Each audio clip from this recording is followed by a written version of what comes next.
Good afternoon. My name is Susanne Altvater. I'm working with ESPRO in Berlin and focusing on maritime spatial planning for a while. And I'm also involved in some projects directly related to maritime cultural heritage and socio-cultural values in maritime spatial planning. And today's session is about the topic of maritime cultural heritage and its socio-cultural values and how it is related to MSP. So I'm happy to present you some ideas and solutions I came across during the last years. So my first statement is that the scope of this presentation is related to maritime cultural heritage, which means it's a very broad definition. It's not only underwater cultural heritage, because this can be linked also to this planning scope of maritime spatial planning, but then you miss coastal zones and the historical aspects. And therefore, to consider these zones as well, you could use the term maritime cultural heritage to reflect the linkage between maritime spatial planning and integrated coastal zone management, as well as regional land planning, even better. During the presentation, I will always use the term maritime cultural heritage. In this slide, I just want to present you the challenges of the integration of maritime cultural heritage in the Pan-Baltic area. So how to integrate MCH into maritime spatial planning? There are a lot of impediments and challenges a planner is facing. One of these is, for instance, a general lack of MCH knowledge among planners. So what is maritime cultural heritage? Where is it situated? So there is a lack of data and about the number of the sites, for instance, or this location. There's a lack of mandate to include MCH and MSP. So different countries are offering planners different approaches and legal support to work on MCH when planning. And of course, we have a lot of different planning approaches. In most cases, MCH sites are marked as points. In other countries, rather as areas, depending on the different legal protection status. So this is also confusing for planners. A third impediment is the lack of criteria to identify MCH aerial sites. So often MCH are single objects and are marked as those instead of real underwater landscapes. And it will be shown during this presentation that landscapes and the approach of underwater landscapes seems to be far better to include MCH into planning as approaches, like to focus on single objects. There's also an insufficient knowledge on how to assess the different pressures on MCH in the context of MSP and how to combine a better use and compatibility of pressures when talking about MCH. Above all, there is a limited effort of the planning side to establish MCH protected areas in the sea due to existing legislation and administrative routines. You see, there are quite a lot of challenges planner is facing, and above all, there is a lack of understanding between the cultural heritage side and the planner side, and a lack of cooperation and communication. To sum up, the planner's needs are therefore an improved cooperation between planners and the MCH experts to find new ways, for instance, to find new categories of cultural sites to integrate them into the planning process. It needs an improved awareness among planners of the significance and the potential and also the threats to cultural heritage sites. It needs a better visualization of information on MCH, new digitalization, new cultural aspects and cultural ways and designs, how to show cultural heritage to planners that they can better include it and know what they're planning about. And of course, it needs improved dissemination of information on MCH. And as you know, and as you have heard already, the MSP cycle is mounting in monitoring and finally in evaluation of the whole process. So it also needs improved monitoring methods to include MCH, for instance, into risk and impact assessments. And as we also will discuss during this presentation, we may even think of indicators to assess non-valuable and non-monetary values of MCH to the planning process. I'm starting with one project now to show you how MCH could be integrated in an MSP process. And I would like to take the example of the Baltic Rim project. It's an Interreg project, and it has ended in December 2020, so last year. And it was arranged by a lot of project partners coming from the heritage side, like the Finnish Heritage Center or the Estonian Heritage Board, and also of scientists coming from universities of Turku and Tartu, and last but not least, real planners, for instance, from the Gdansk Maritime Organization or Submariner, or the University of Klaipėda. So there are a lot of different partners involved in this project, and they all work together to find best solutions how to integrate MCH into the planning process on sea and in the coastal area. The main product of this project was or is the data portal, and you can find it on the Baltic Rim website. It's a platform for displaying and testing Baltic Rim data and concepts. So you have a closed working environment for the case studies, but you have also an open, publicly available part to access pan-Baltic data, like all Rutilus, heritage sites, or all interesting wreck sites in each Baltic Sea country. So you can test it and display a bit and use heritage data to develop your own plans. So this is a real tool to provide planners the opportunity to integrate cultural heritage sites into their planning process. I will now come to some findings related to the case studies, because in the Baltic Rim project, we really tested how to integrate our ideas into the planning process. And we had around 10 cases around the Baltic Sea region. Some were even transnational, like between Russia and Finland, and also Finland and Estonia. So there have been also some cross-border experiences exchanged, and real large sites have been tested. I will here present two cases, the first from Poland and then one from Germany. In Poland, the approach was directly integrated into the MSP process, because as you know, this year the first round of MSPs were finalized by each EU country, and now the Baltic Rim project had the opportunity to really align with this process and to test how to integrate the so far quite neglected maritime cultural heritage sector.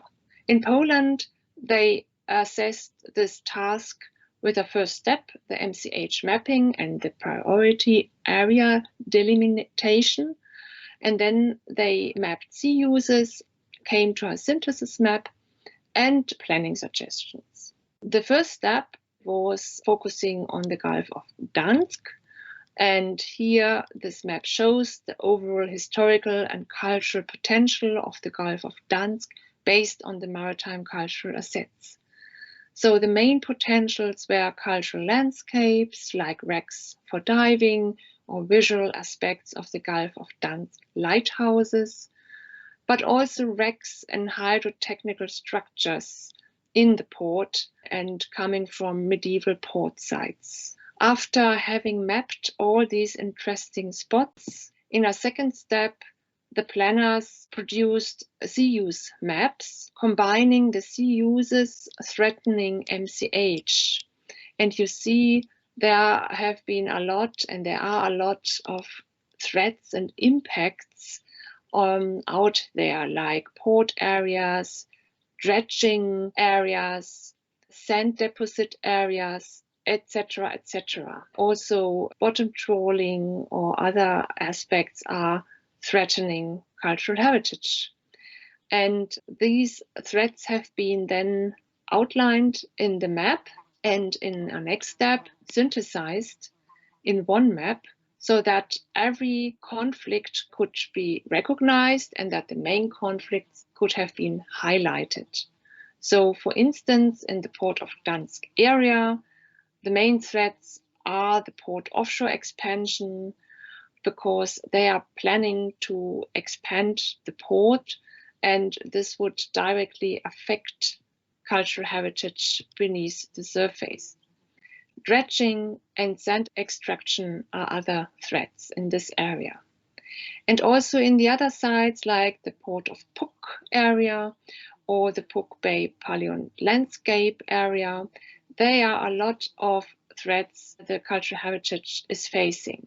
So this map gives a good overview for the planner, and he can take this as a base for his next steps and planning approach.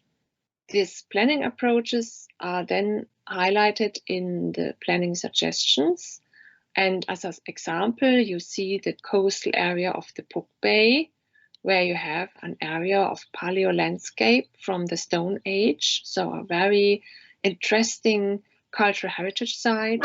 And you have also a high probability of relict forest remains and archaeological sites. The planning suggestions are therefore mounting in marked spots and restricting carrying out investments which would threat the submerging paleo landscape and archaeological sites. So dredging, tampering, the bottom, sand extraction, everything was recommended to simply forbid.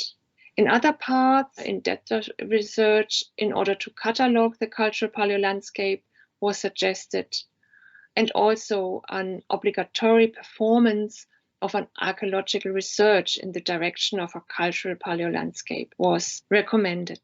These recommendations are all included in the plan. So you have the maps, and then you have also a text behind the plan, and the suggestions are all summarized there for future planning activities of the different sectors. So it gives a quite strong guidance of how to deal with this area in relation to maritime cultural heritage. And to also highlight the positive aspects of these suggestions made under a project, they were really taken up by the political level as well. The same happened for wreck diving areas in the Polish case, and also mounted in these planning suggestions to really see the tourist function of the wrecks and to limit other activities like fisheries and shipping to not harm the wrecks laying on the sea bottom. Again, these suggestions were taken up and are now discussed on a political and planning level. And in the Port of Gdansk, you see that where all artifacts have been suggested to take them up to describe them and to really take them into account before invest further, because here the enlargement and extension of the port is strongly fostered by the local government, and here a kind of synthesis or an alternative has been developed by the planners to show a good way how to integrate this threatened cultural heritage into this new investments. The idea is to have a monument registry and to really acknowledge the historic monuments, to create also cultural catalogs, and to show the investors that they should maybe avoid this or this spot and look for an alternative which has been taken into account partly. Another case study is coming from Germany, and in both cases, of course, the findings and suggestions will be now discussed, and in the evaluation round at the end of the MSP cycle, we will see how many of these suggestions have been implemented in reality and how far we have to change the suggestions and adapt them. You always have to be in mind that it is a long process and that some aspects are not really taken into account by investors and politicians. On the other hand, it's a really good way forward to at least acknowledge and highlight the relevance of cultural heritage. In the following case study, we focus on the Schleswig-Holstein coastline, which is one federal state of Germany and is limited by the Baltic Sea. We had there one planning pilot case and two management pilot cases, and also cases related to blue growth management, because here we are also focusing on how to bring together cultural heritage and the blue economy and how to benefit and take advantage of the cultural heritage. So following 4 interesting spots, interesting, for instance, for tourism, have been taken into account in more detail. Before the Baltic Rim projects, the archaeological sites have already been registered in the so-called archaeological register, and 135 wrecks and 376 settlement remains have been acknowledged. After the project has started, new underwater archaeological sites have been added, and also, for instance, 2 recently discovered and well-preserved midget submarines have been discovered and shown. The new underwater archaeological sites have been added, and interestingly, they have been found during the project by anomalies in the seabed area. Aerial photos have been undertaken of the Puttgarden Reef, and anomalies have shown that they might be shipwrecks, and after deeper research, real shipwrecks have been found in the specific areas. New wrecks have been added to the catalogue. Another achievement of the project was a common planning tool with the WWF Germany, the World Wildlife Fund for Nature, because they have a project of finding derelict fishing gear, which harms the environment, and the so-called ghost nets.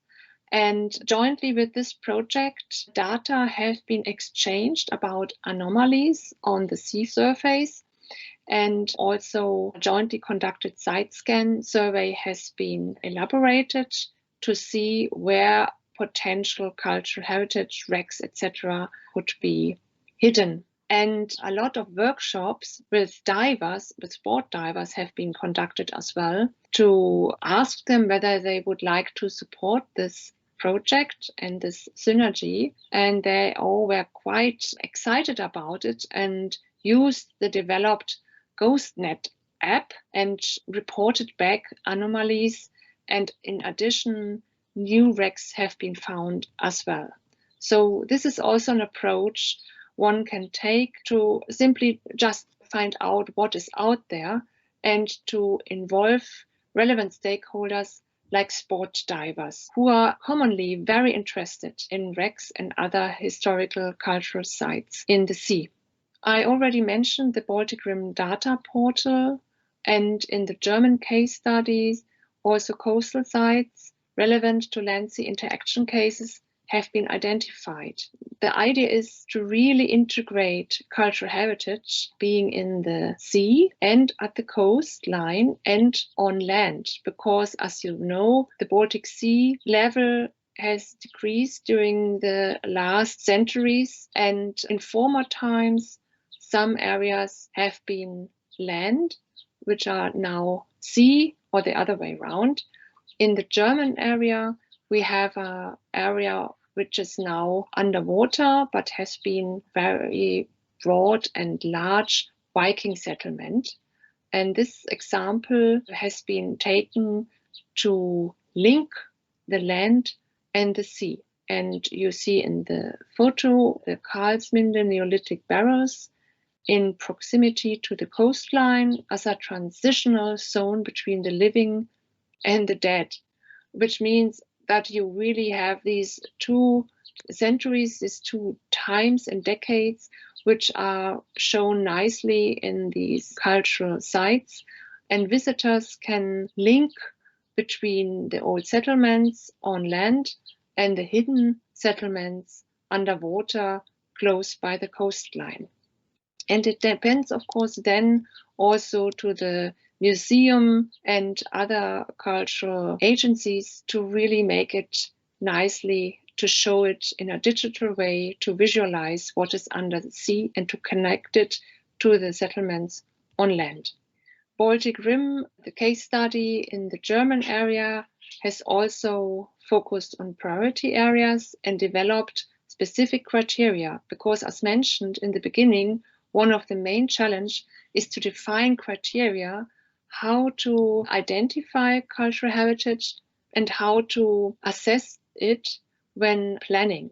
In this case study, criteria have been developed on a quantitative basis to cluster the sites, but also on a qualitative area level to see which areas have high potential in terms of heritage remains and preservation conditions. So in which conditions are the ship traps and how could they be then qualitatively assessed? And there have been also cross-sectoral criteria, including the Federal Heritage Agency's recommendations and technical recommendations about the coastal heritage. These criteria are quite handsome and useful also for other planners in other countries and can be transferred and adapted.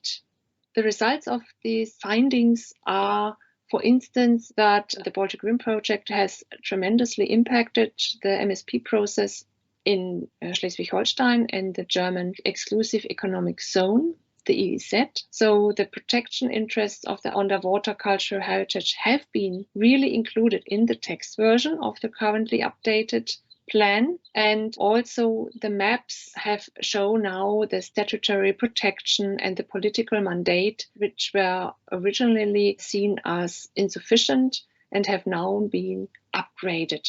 And there have been also quite of transboundary aspects, and the cooperation between other federal states in Germany have been fostered related to cultural heritage. So there have been factual recommendations on the in situ protection of underwater cultural heritage in the EEZ, and they are also outlined in the plan. Because as you may know, and as you have to know as a planner as well, of course you have to keep a lot of these cultural heritage sites in situ.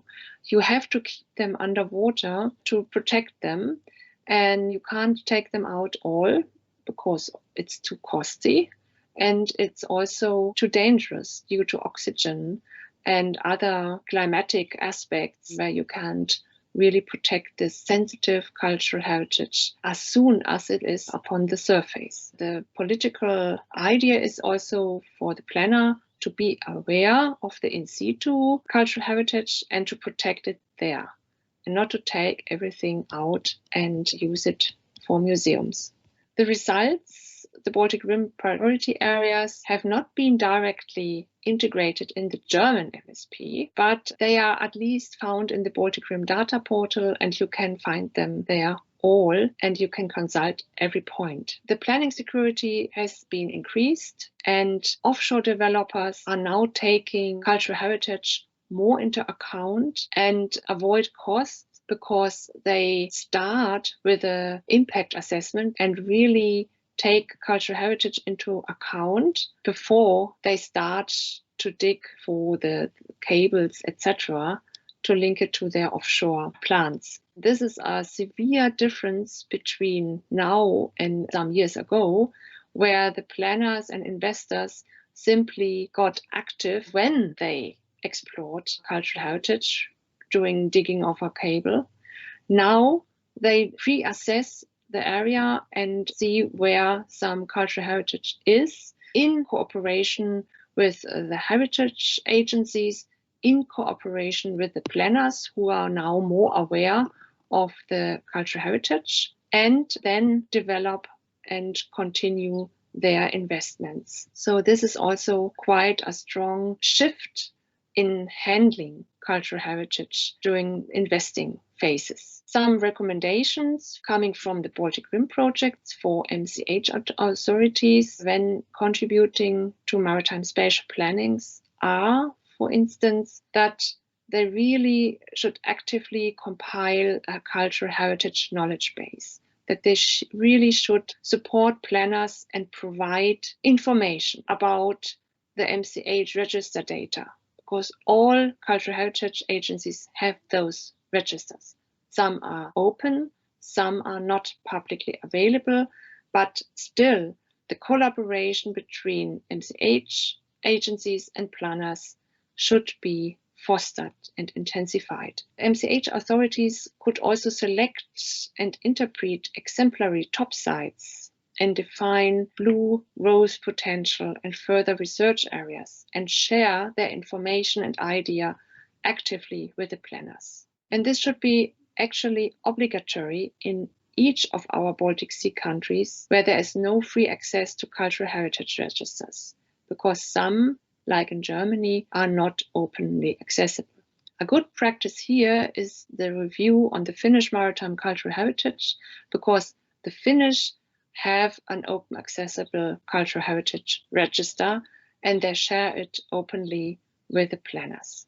And last but not least, there should be also a focus to improve online information and registers that can be easily downloaded as GIS shapes by planners, and then they could use it directly for their planning approaches. The planners themselves, on the other hand, they could develop processes to enhance a sustainable use of MCH and link it to other suitable uses like shipping, fishing, or even offshore wind farms and tourism. They are aware of all these uses outside and they're actively planning zones, so they really should take MCH into account at a very early stage. They could also assist in defining potential synergistic areas, the so-called multi-use areas, a concept which is becoming more and more attention to the use of the sea and to use our marine area in a synergistic way. They could also help to identify potential areas of conflict, like the cultural interest and the economic interest. As mentioned also in the German case study, the land-sea interaction aspect should not be underestimated, and planners could enhance and facilitate research on MSP in this respect. You find a lot of mentioned solutions and other approaches, recommendations, but also material in the Baltic Rim final report. And it's on the Baltic Rim website. You find more information about the data portal. The Baltic Rim Wiki is a glossary of maritime and underwater cultural heritage terms and shall help to foster cooperation between heritage experts and planners. And you will also find out more about the underwater landscape concept, which is a new tool for the heritage management and planning, and which gets away from the pure dot planning of cultural heritage to larger areas, to polygons and other zones. You find also more about culturally significant areas concept and step-by-step approaches of how to integrate maritime cultural heritage into MSP for each of the Baltic Sea countries. This is especially interesting for those who really integrate it into the national MSP approaches and processes, and could find out more of how other countries are doing it and whether ideas are transferable across borders. I would also now like to come to the specific concept of the cultural significant areas in MSP, because this was not tackled so far, and I think it could be of interest for you as planners to really take this into account into your future work. What is sociocultural evidence? And of course, you will see it immediately. There are a lot of gaps, and currently we are not really taking cultural significant areas into account. I would like to refer here to work of Kira G, who has done some studies on this, and you can also find them on our website. The normal way of marine planning and management is to assess the ecological carrying capacity. So what ecosystems are out there and what can they bear? Where are the spatial compatibilities of sea uses and cumulative impacts of sea uses? And where are the pressures? And how are the economic costs and benefits of different patterns of use? However, you are not dealing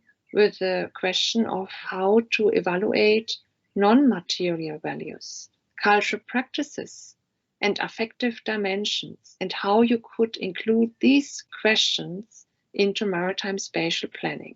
If you think about it deeper, you may come to the conclusion that the sea has a place of multiple meanings for you, that you see it as a person, but that you see it also related to society, and that it's setting a lot of intangible values. So it has symbolic meanings. It shows that it's a lot big space, a place of a high beauty, that it's simply a landscape, but it can be also a threatening landscape if you have a thunderstorm or if you are on a boat during a thunderstorm, and that it's simply a place where to stay and where you feel quite well.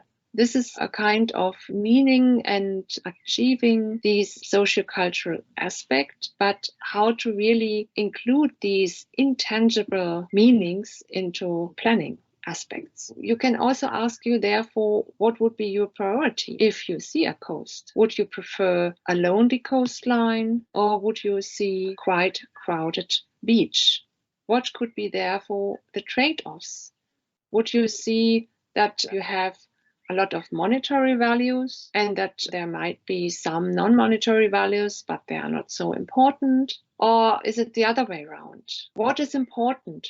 What is not important? And who decides it? So we have a sociocultural evidence gap, and we have to be aware that we have, of course, important non-material values, and that the cultural practices and affective dimensions are very relevant for our life, and that we somehow have to assess them and evaluate, also when dealing with planning. So the non-material values play a role in generating a sense of place and identity.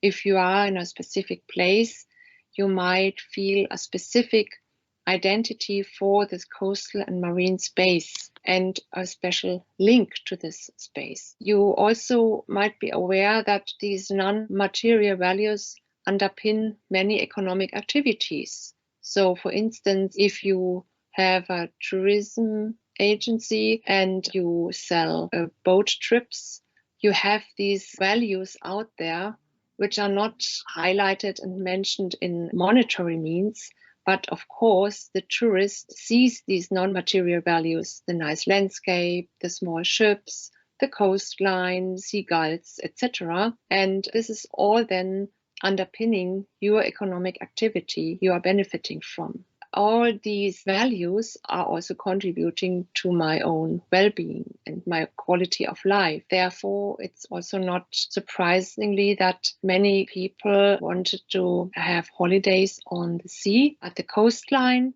and really enjoy the time close to the sea. You have, of course, when thinking further, problems with these non-material values. It is, of course, one aspect that changing marine activities can threat these non-material values, like artisanal fisheries if they do not exist anymore because it's not economically relevant for the fishermen anymore, and that fishing is moving more and more into the deep sea or the exclusive zone, then the nice views of small fishing boats, because they do not exist anymore. Also, non-material values are largely neglected in aspects of sensitivity, vulnerability, and risk assessments, because they are simply very difficult to elicit and to express them spatially. And last but not least, you often compare them with economic and ecological values. And these are then taken far more into account and seem to be far more important than these non-material values. Therefore, it's often the case that they're somehow neglected. So how to codify then these cultural values? And as a planner, you can use, of course, existing studies and ideas which have been developed some decades before.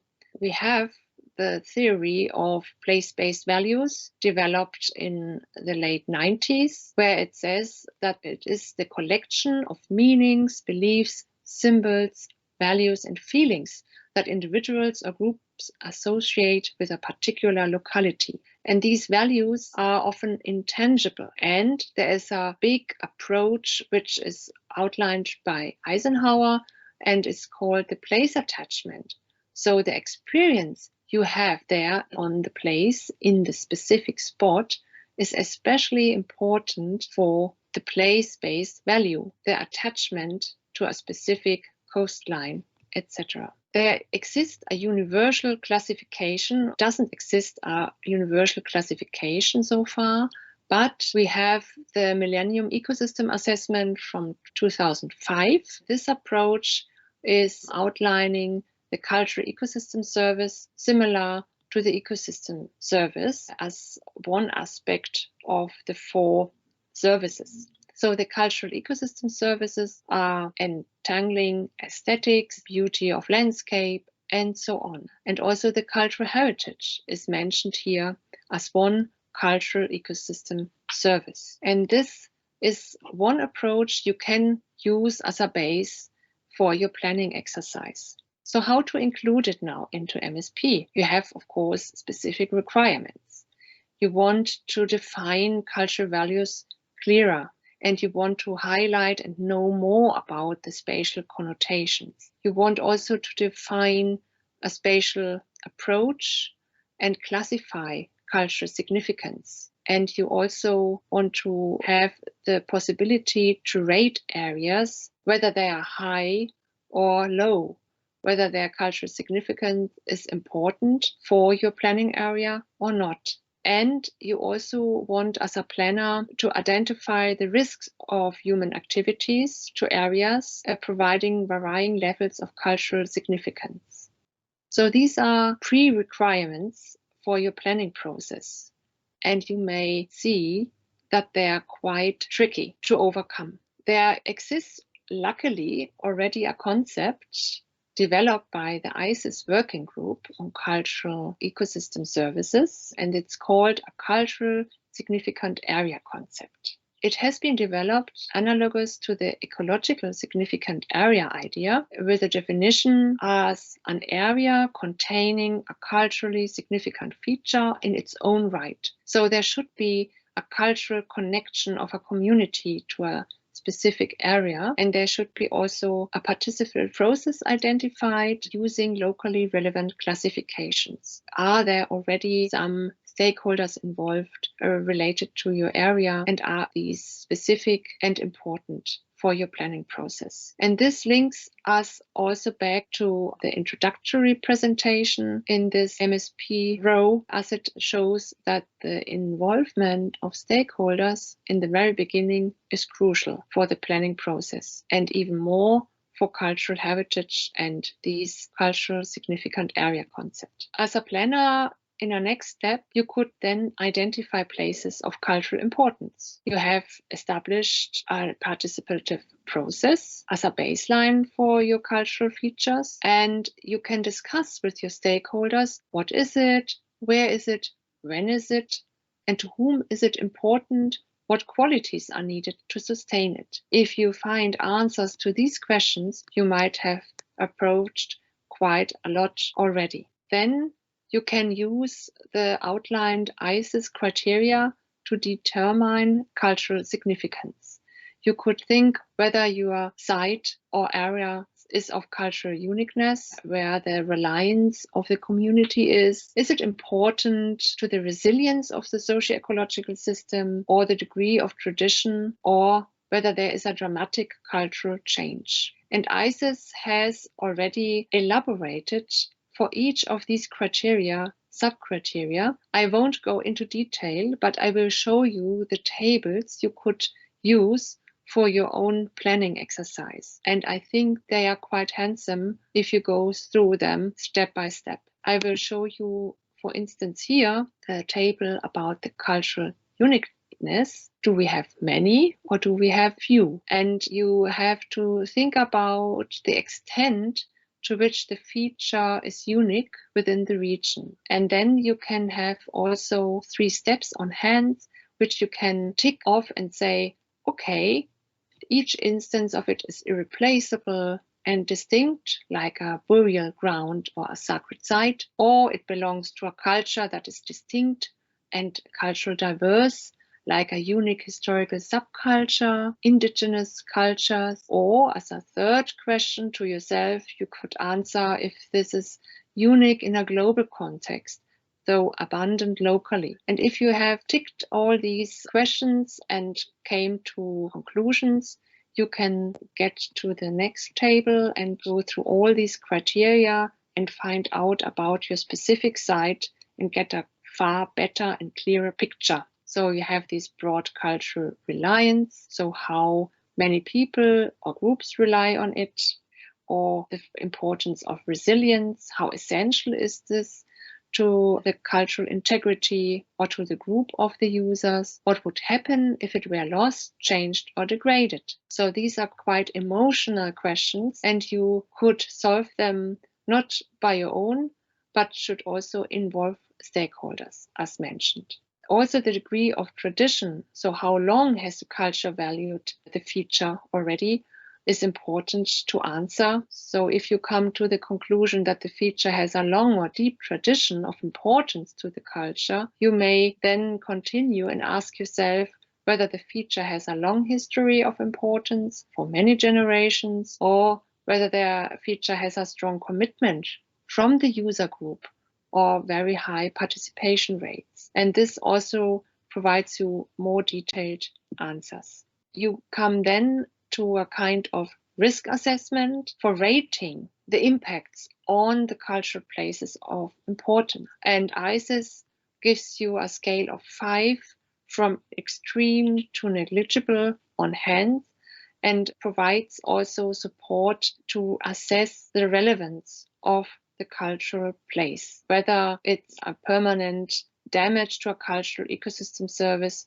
would undermine the cultural integrity of the community, or very high an impact to a cultural ecosystem service require or an extensive additional management measure to mitigate the consequences to the cultural integrity of the community. For example, in front of an Estonian island, an offshore wind park was planned, and the community there said it would destroy their symbolic features and also these cultural well-being and the significance of their lighthouses and other cultural sites close to these planned offshore wind farms.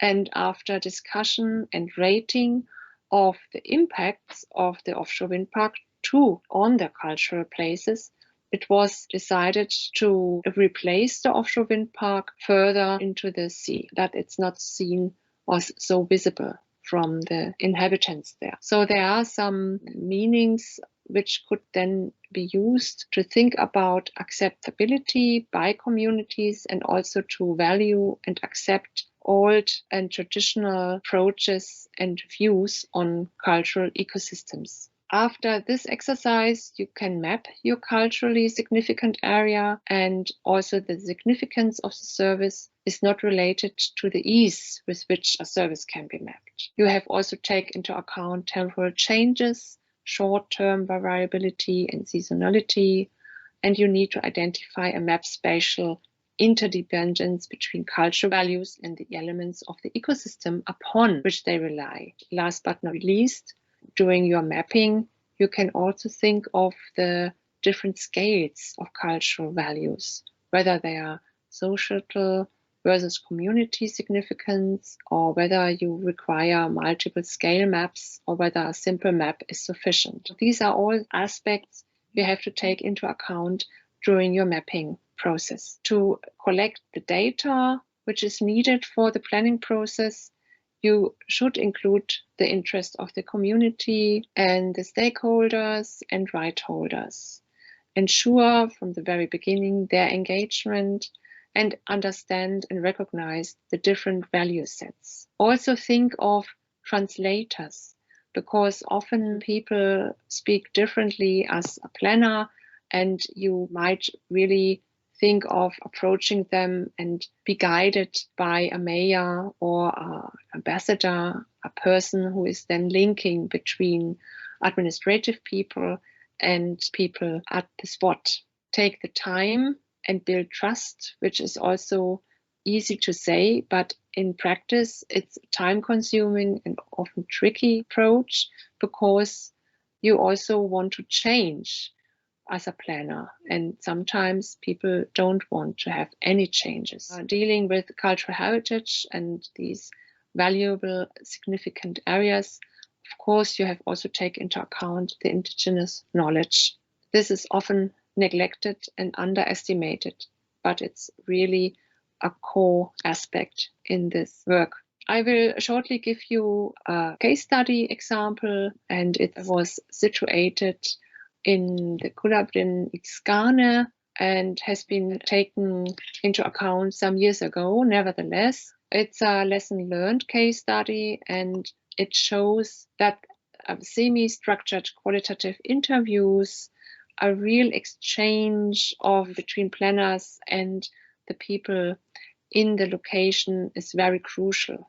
The idea was to find out about the importance of the lighthouses at Peninsula and whether this cultural heritage is of high relevance or not, and whether all the qualitative and quantitative criteria and steps I have just outlined are really implementable and practical.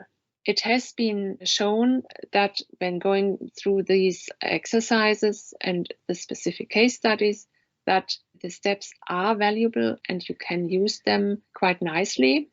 Although, of course, and these are now my conclusions related to the concept of culturally significant areas, it is always a very tricky approach. It is an exercise, and currently it's seldom implemented by planners due to the amount of work and the trickiness of assessing cultural values. Nevertheless, there are ongoing discussions, and it seems to be that planners are getting more and more aware of the importance of including non-monetary values and also cultural significant areas in analogy to ecological significant areas. So as a conclusion, one can state that cultural values can be included in an MSP. And so far, of course, we have no universal definition of cultural values, but they depend on the context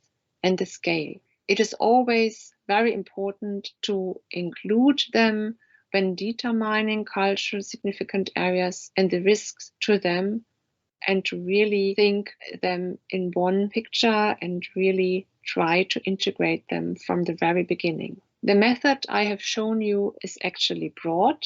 You can always adapt, you can transfer, you can learn of the case studies, which are also outlined in several projects, and you can test them, because this is really required to gain more and more experiences about it and to show planners that it is feasible, practical, and that they could take it up in their future MSP processes. I would like to thank you and I hope that I could have given you some important and interesting aspects related to the integration of maritime cultural heritage and the intangible values of those heritage sites into our MSP processes.